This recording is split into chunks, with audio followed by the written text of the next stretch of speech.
In Colombo, they swam in the presidential pool. In Pakistan, they stormed the cantonment. In Dhaka, they destroyed symbols of their founding father, Sheikh Mujib. And now, it's Nepal. The streets of Nepal are on fire as GenZ protesters celebrate the resignation of Prime Minister KP Sharma Oli, just days after the deadliest crackdown in decades that killed 19 people and injured hundreds. It feels like deja vu across South Asia.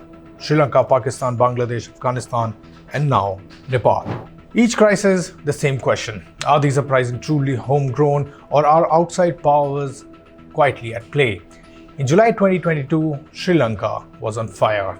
Once a tourist paradise boasting steady growth, the island nation dived into its worst economic crisis in decades. Fuel shortages crippled daily life, food prices soared, and power outages became a routine.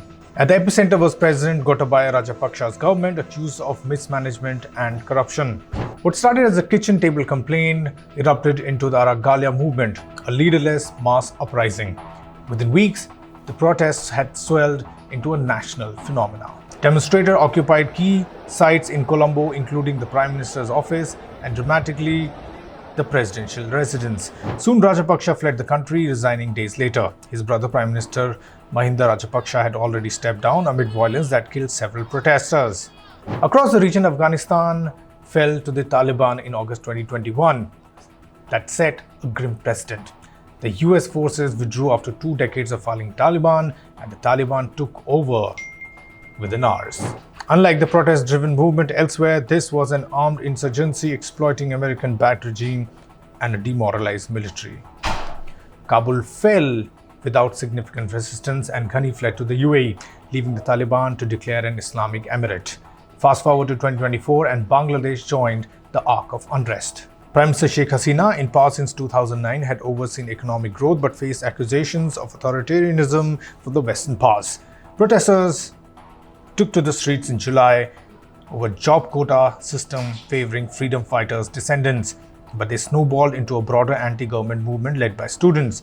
The July revolution saw millions of people storming the streets of Dhaka against Sheikh Hasina. On August 5, 2024, Hasina fled to India by helicopter, ending her 15-year rule.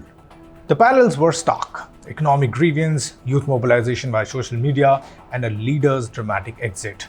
By September 2025, the waves reached Nepal, which for decades have faced political instability.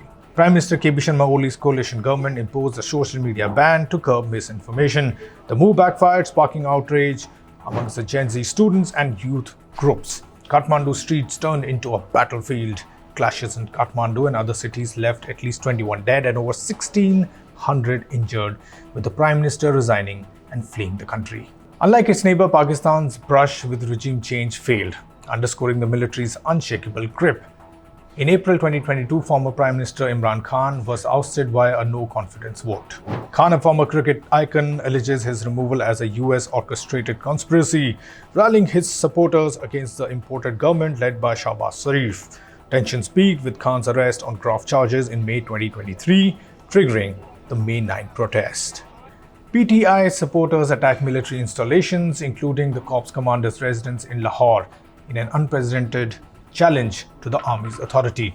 At least 8 died and over 10,000 were arrested in the ensuing crackdown. The protests aimed to destabilize Sharif government, but the military's response was decisive. Asim Munir, the army chief, consolidated power, ensuring Sharif's coalition remains. The army's dominance was the deciding factor, quashing the mass uprising. Different countries, different contexts, but the same chain of events: corruption, crackdown, collapse. Conspiracy theory suggests a coordinated script or a toolkit.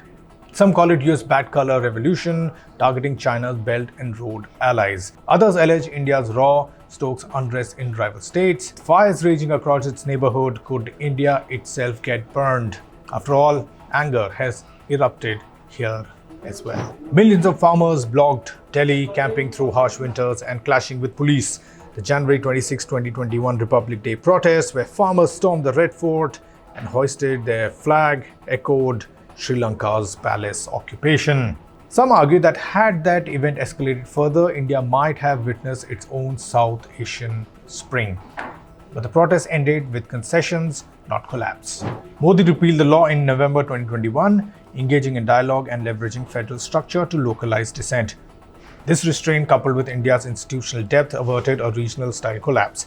For now, India stands as the region's outlier, turbulent, noisy, even polarized, but not broken.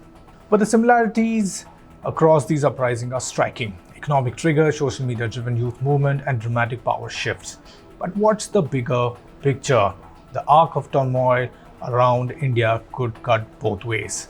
On one hand, instability in Nepal, Bangladesh, Pakistan, and Sri Lanka creates opportunities for external players like China to deepen their presence. On the other hand, India's steadiness allows New Delhi to project itself as an anchor of stability in an unstable region.